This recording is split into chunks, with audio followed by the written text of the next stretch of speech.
ইসরায়েলের পাসপোর্টধারীদেরকে মালদ্বীপে প্রবেশ করা নিষিদ্ধ ঘোষণা করেছেন মালদ্বীপের নবনির্বাচিত প্রেসিডেন্ট মুইজ্জু।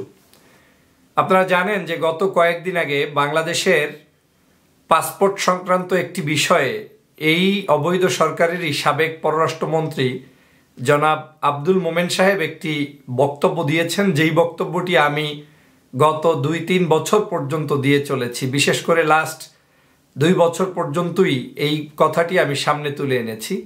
সেটা হচ্ছে এই যে বাংলাদেশের পাসপোর্টে যে ইসরায়েল শব্দটা ছিল, যে ইসরায়েল ব্যতীত পৃথিবীর সব দেশ বাংলা নাগরিকরা ঘুরতে পারবে, শুধু ইসরায়েলে আমরা প্রবেশ করতে পারবো না, এই কথাটি বাংলাদেশ সরকার উঠিয়ে দিয়েছে।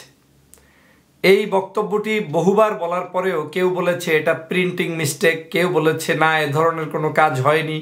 গভর্নমেন্ট থেকে এক ধরনের মিথ্যা প্রোপাগান্ডা ছিল এই বিষয়টা নিয়ে।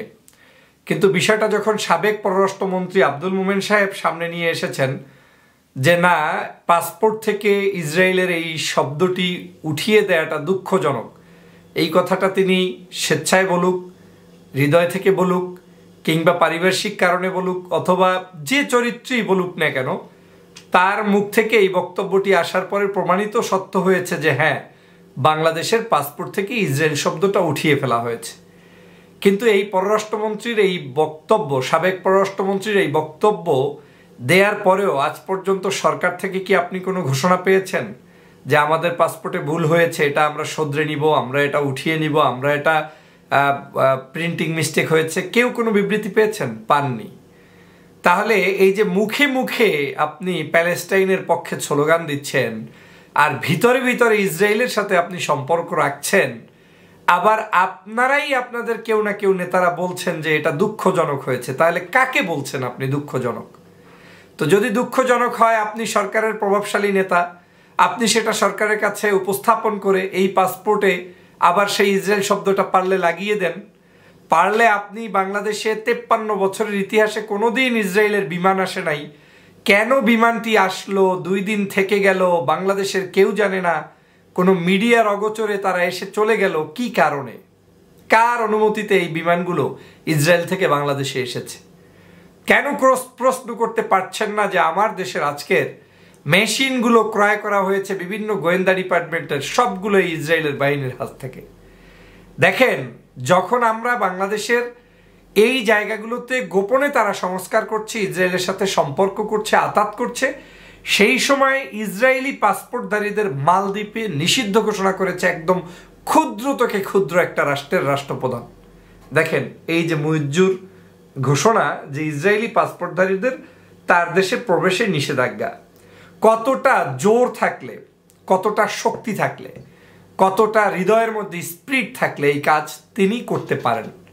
তাহলে তিনি যেই কাজটি করতে পারছেন, আর বাংলাদেশের এই মিছিলধারী, বিবৃতিধারী অবৈধ এই সরকার কেন পারছেন না? সরকার এজন্যই পারছেন না, এই সরকার মূলত ইসরায়েলেরই একটা প্রোডাক্ট। তারা ইসরায়েলের এই অপতৎপরতাকে দীর্ঘমেয়াদী করে এই দেশে প্রতিষ্ঠিত করার জন্যই গোপন চুক্তি করেছে, এবং গোপন চুক্তির অংশ হিসেবেই এই কাজগুলো করেছে। আপনারা নিশ্চয়ই দেখেছেন গত কয়েক মাস আগে, নির্বাচনের আগে, ওরে বাপরে বাপ, কার জানি এজেন্টের সাথে ইসরায়েলের এজেন্ট মেহেদি সাফাদি অমুক তমুক, এরকম নাম শুনেছেন না? তার সাথে নুরুল সাহেবের বৈঠক, তারেক রহমানের কনফারেন্স, অমুকের সাথে বৈঠক, এই যে বিবৃতিগুলো দিয়েছে এবং করেছে, কারা সাজিয়েছে? এটাও ইসরায়েল থেকে সাজিয়ে দেওয়া হয়েছে।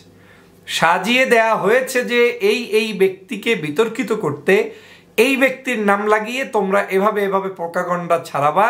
যখন তোমরা প্রোপাগান্ডা ছাড়িয়ে সমগ্র বাংলাদেশের মানুষকে বুঝাবা এদেশের সত্যিকার ভালো যারা রাজনীতি করছে তাদেরকে বিতর্কিত করবা, আর অ্যাট দ্য সেম টাইম গোপনে তুমি আমাদের সাথে চুক্তিগুলো বাস্তবায়ন করে নিবা। আর আওয়ামী লীগ তাই করেছে। আর এই আওয়ামী লীগের এই পাতানো ফাঁদ আমার দেশের নাগরিক, আমার দেশের ধর্মপ্রাণ মানুষরা অনেকেই হয়তো এখন পর্যন্ত বুঝতে সক্ষম হয়নি। আমরা হয়তো হঠাৎ করে আওয়ামী লীগের পক্ষ থেকে এত ধর্ম তত্ত্ব বেড়ে গিয়েছে, এর কারণটা কি? যেই আওয়ামী লীগ পাসপোর্ট থেকে ইসরায়েল শব্দ নিষিদ্ধ করে দিল, সেখানে এখন আপনি চাইলে পাসপোর্টধারী ওই দেশে যেতে পারবেন, ওই দেশের নাগরিক চাইলে আপনার দেশে আসতে পারবে, আপনি সব করে দিচ্ছেন, কিছুদিন পরে এম্বাসি খুলবেন, এটা করবেন সেটা করবেন, আর অন্যদিকে মুখরোচক বক্তব্য দিবেন। এটা তো কোনো বক্তব্য হতে পারে না। সে কারণে আমি এই মুইজ্জুর স্পিরিটটা আপনাদের কাছে শেয়ার করলাম, যে একজন ক্ষুদ্র রাষ্ট্র, তিনি মাত্র কয়েকদিন আগে নির্বাচিত হয়ে ঘোষণা দিয়ে দিলেন যে এই দেশে তোদের আগমন নিষিদ্ধ। আমি এই গ্লোবালাইজেশনের যুগে পৃথিবীর সমগ্র দেশে যাওয়া, ব্যবসা বাণিজ্য করা, সে নিয়ে আমার কোনো বিবৃতি, মন্তব্য, নেগেটিভ কোনো ইমপ্রেশন নেই। কিন্তু আমি এতটুকু বলতে পারি যে যেটা আমাদের দীর্ঘদিন পর্যন্ত, 53 বছর পর্যন্ত আমরা করে এসেছি, যুগ যুগ ধরে আমাদের দেশের নাগরিকরা অভ্যস্ত হয়েছে, যেই ইসরায়েল আমার প্যালেস্টাইনের মুসলমানদেরকে নিধন করতেছে, শেষ করে দিচ্ছে, আপনি তো তাকে অন্তত রিলেশন করে আপনাকে বাংলাদেশ চালাতে হবে এমন তো ঠেকা পড়ে নাই। আপনি এই দেশ চালান, আরও তো আছে বিভিন্ন অ্যাক্টিভিটিস আপনি অন্যভাবে করতে পারেন, পৃথিবীর বিভিন্ন দেশের সাথে আপনার সম্পর্ক থাকতে পারে, কিন্তু এই একটা রাষ্ট্রের সাথে সম্পর্ক না থাকলেই যে আপনার সব শেষ হয়ে যাবে তা কিন্তু নয়। কিন্তু এর দ্বারাই প্রমাণ হয় এরা মূলত ওদের এজেন্ট, ওদের হয়েই কাজ করছে। অতএব ওদের হাত থেকে দেশকে রক্ষা করুন। সবাইকে ধন্যবাদ।